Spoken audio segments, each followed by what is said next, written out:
di dalam undang-undang tadi disebutkan bahwa konsumen adalah seseorang yang membeli suatu barang dan barang itu hanya dipergunakan untuk kepentingan diri sendiri, kemudian kepentingan keluarga atau tetangga, dan itu tidak untuk diperjualbelikan. Nah, apa itu BPSK? BPSK itu lembaga yang dibentuk oleh pemerintah. Jadi BPSK itu lembaga yang dibentuk oleh pemerintah untuk apa? Untuk menjamin kepastian hukum di wilayah. Kalau wilayah Provinsi Banten berarti ada namanya BPSK di Provinsi Banten begitu. Yang tugasnya memang itu untuk melindungi para konsumen dari kegiatan-kegiatan kecurangan yang dilakukan oleh pelaku usaha. Nah,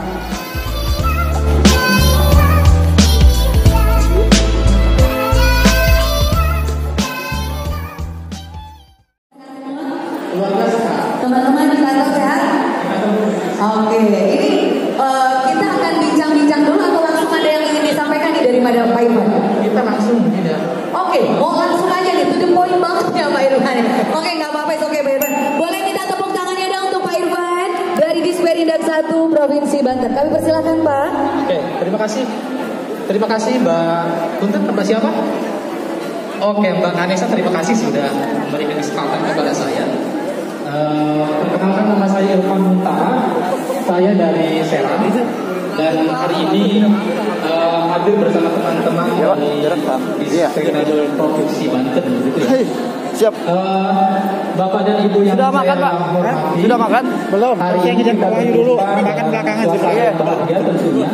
Di sini aktivitas di sini tidak lepas daripada aktivitas konsumen begitu ya, juga aktivitas sama si pedagang, yang mana di sini sudah terlihat beberapa barang-barang yang diperjualbelikan dan juga ini sudah yang motonya hadir gitu ya, entah itu melihat dan tentunya tujuannya juga pasti ada yang memang niat untuk membeli barang-barang yang tersedia. Bapak dan Ibu yang saya hormati, tentu kalau kita bicara soal perdagangan begitu ya, bicara soal konsumen, tentu tidak lepas dari bagaimana sebagai warga negara kita dalam suasana atau dalam perlindungan konsumen dalam transaksi jual beli. Nah, kalau bicara soal transaksi jual beli, maka yang harus kita lakukan adalah bahwa kita sebagai konsumen memastikan tidak dalam posisi yang akan mengalami kerugian begitu ketika melakukan transaksi ataupun sebagai penjual. Nah, kalau kita bicara soal kerugian, maka kepastian hukumnya kita sudah dilindungi nih.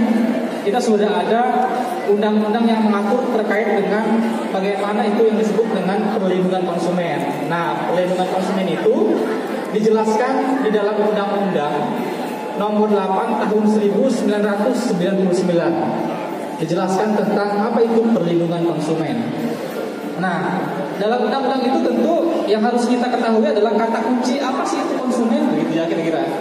Apakah itu konsumen hanya orang yang datang ke pasar atau ke mall atau ke tempat penjualan, kemudian dia datang memilih kemudian membeli, atau definisi lain terkait dengan konsumen. Nah, di dalam undang-undang tadi disebutkan bahwa konsumen adalah seseorang yang membeli suatu barang dan barang itu hanya dipergunakan untuk kepentingan diri sendiri, kemudian kepentingan keluarga atau tetangga, dan itu tidak untuk diperjualbelikan. Jadi kita kan kebayang ya. Jadi kalau kita membeli suatu barang dan barang itu hanya dipergunakan untuk kepentingan diri sendiri, keluarga atau tetangga, dan barang yang kita beli itu tidak untuk diperjualbelikan, maka itulah disebut dengan konsumen. Nah, bagaimana kalau kita membeli, kita warga negara, kita membeli suatu barang, tapi barang yang kita beli adalah untuk kembali diperjualbelikan? Kira-kira pertanyaan keduanya ya. Gitu. Nah, definisi yang tadi seperti itu tidak termasuk dalam kategori yang dijelaskan dalam undang-undang tadi. Undang-Undang Nomor 8 Tahun 1999. Nah, ditegaskan kembali tadi ya bahwa yang disebut dengan konsumen adalah seseorang atau individu yang membeli suatu barang yang mana barang itu hanya dipergunakan untuk kepentingan diri sendiri, keluarga atau tetangga, dan barang yang dibeli itu tidak untuk diperjualbelikan. Begitu kira-kira itu pengertian konsumen atau pengertian dasar konsumen yang dijelaskan di dalam Undang-Undang Nomor 8 Tahun 1999. Lalu kemudian kata kunci keduanya, karena ini perlindungan konsumen gitu ya, maka tidak lain ada penjual. Siapa itu penjual? Nah, atau pelaku usaha dalam ini. Dalam undang-undang tadi disebutkan bahwa pelaku usaha itu adalah seseorang atau lembaga, baik yang berbadan hukum atau yang tidak berbadan hukum, dan aktivitasnya adalah melakukan proses jual beli. Jadi dia aktivitasnya hanya menjual saja gitu. Barang-barang yang dia produksi, barang-barang yang dia miliki itu dijual. Itu aktivitas seseorang yang disebut dengan pedagang gitu. Nah, bagaimana dengan lembaga atau yang tidak punya legalitas hukum begitu kira-kira ya? Apakah itu termasuk pedagang juga? Termasuk. Yang jelas definisi yang dimaksud dengan pedagang adalah seseorang yang melakukan tindakan penjualan atau membeli kemudian barang itu untuk diperjualbelikan, maka itu termasuk kategori pedagang. Nah, jadi kira-kira jelas ya antara definisi konsumen dan pedagang. Nah, kok harus menjelaskan soal konsumen dan pedagang? Nah, ini karena berkaitan dengan perlindungan konsumen. Nah, definisi konsumen dengan pedagang tadi berhubungan langsung dengan kehadiran yang namanya BPSK. Nah, apa itu BPSK? BPSK itu lembaga yang dibentuk oleh pemerintah. Jadi BPSK itu lembaga yang dibentuk oleh pemerintah untuk apa?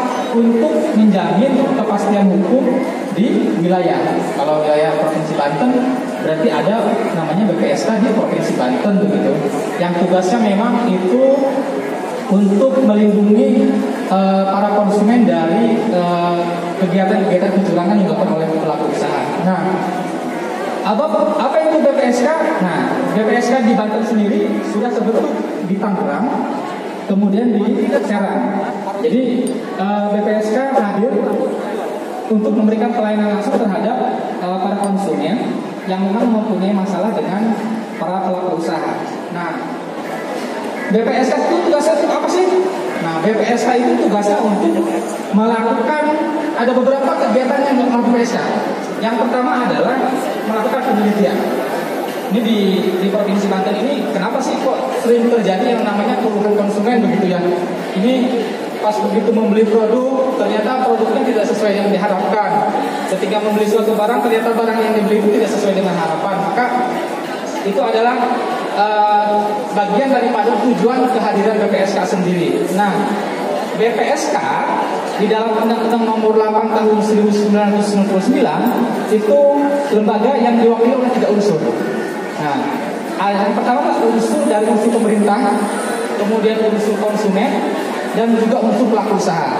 Jadi di dalam satu lembaga itu ada 3 unsur yang memang berada dalam lembaga BPSK itu sendiri. Nah, dia langsung mengadukan ke BPSK, nanti BPSK memproses. Tetapi ingat di dalam Undang-Undang Nomor 8 Tahun 1999 tadi, ternyata meskipun ada BPSK begitu, kita juga sebagai warga negara yang disebut dengan konsumen itu dituntut untuk mandiri. Dalam hal ini, dalam undang-undang itu bahwa tahapan untuk melakukan pengaduan, menyelesaikan atas kecurangan yang dilakukan oleh pelaku usaha adalah dengan cara melaporkan langsung ke pelaku usaha. Jadi kalau saya misalkan membeli HP, kemudian HP yang saya beli ternyata itu tidak sesuai yang saya harapkan, cacat masuk dalam rumah, maka tahap yang pertama dilakukan adalah datang langsung ke pedagangnya, meminta apa? Meminta pertanggungjawaban. Pertanggungjawaban itu apa? Ganti rugi, ya gitu ya. Ganti rugi itu bisa ganti rugi dalam bentuk uang atau ganti rugi dalam bentuk barang yang sama yang sudah dipesan sebelumnya, kira-kira gitu, Mbak. Nah, ketika kemudian muncul pertanyaan, kadang saya melaporkan, saya datang ke pelaku usaha, ternyata pelaku usahanya punya dalih yang lain, tidak mau ganti rugi, gitu ya. Kan ini barangnya sudah dibawa sama konsumen tadi sudah membeli. Nah, si pelaku usahanya tidak mau bertanggung jawab. Maka di dalam undang-undang tadi, di dalam Undang-Undang Nomor 8 Tahun 1999 diatur jeda waktunya, Mbak. Jadi ketika si konsumen yang merasa dirugikan melapor ke pelaku usaha, selama 7 hari lah pelaku usaha itu diberikan waktu untuk mempertanggungjawabkan atas kerugian yang dialami oleh konsumen. Nah, 7 hari. Jadi kalau misalkan Senin, berarti ketemu lagi dengan hari yang hitungan 7 hari itu ya. Bagaimana kalau 7 hari ternyata tidak juga bertanggung jawab begitu si pelaku usahanya? Nah, langkah yang keduanya adalah lapor tadi ke BPSK. Seperti itu, tetapi sebagai manusia sosial tentu sifat-sifat konsumen itu akan ada di dalam diri kita. Artinya apa? Bahwa potensi yang dialami oleh kita mengalami kerugian akibat kecurangan pelaku usaha itu akan dirasakan kapanpun itu kira-kira. Nah, bagaimana kiat-kiat agar kita tidak menjadi korban dalam kecurangan pelaku usaha begitu? Maka salah satu yang perlu kita lakukan adalah memastikan bahwa barang yang kita beli itu sesuai dengan standar SNI. Pastikan itu yang pertama perlu kita pastikan bahwa barang yang kita beli itu sesuai dengan SNI-nya. Terus yang kedua, barang yang kita beli itu harus kita ketahui siapa pelaku usahanya, di mana pelaku usahanya berada. Jadi 2 hal itu yang paling penting agar kita terhindar dari kerugian-kerugian sebagai pelaku konsumen.